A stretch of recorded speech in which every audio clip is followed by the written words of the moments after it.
improve our lifestyles. We're not going to get rid of cars. Some of you are happy to hear that. We will not get rid of cars. But there are some very practical, small steps that families can take, and there are bigger steps we need to push our government to take to make that happen. And the first thing we recommend is that people take a family snapshot in front of the car. And by that we mean, look at how you are using your car. Look at how often you're driving and to where and what trips can be removed and eliminated or combined. Look at your car budget. Really add it up. What are you spending?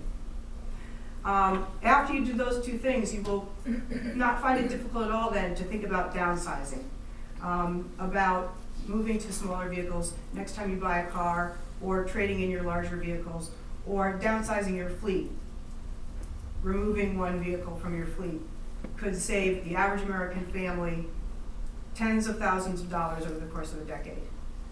Buying smart, understanding the schemes of the dealer, understanding how to finance in an intelligent way, in a careful way, stepping back from the car, trying to drive less, finding ways to drive less, and there are innumerable ones that don't require sacrifice, that actually can improve your life.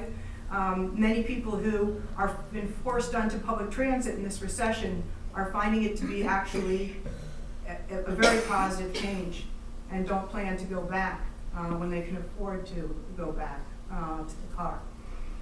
Changing your personal culture of driving not just less but more safely, more sanely.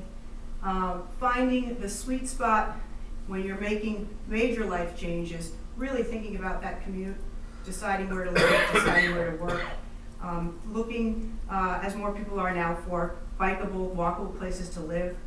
They're out there, and people are moving to them. And then finally, we recommend that people get political, both on the local level, where it can be as simple as looking to add sidewalks so that kids can walk to school, so that you can add pathways that will encourage bicycles.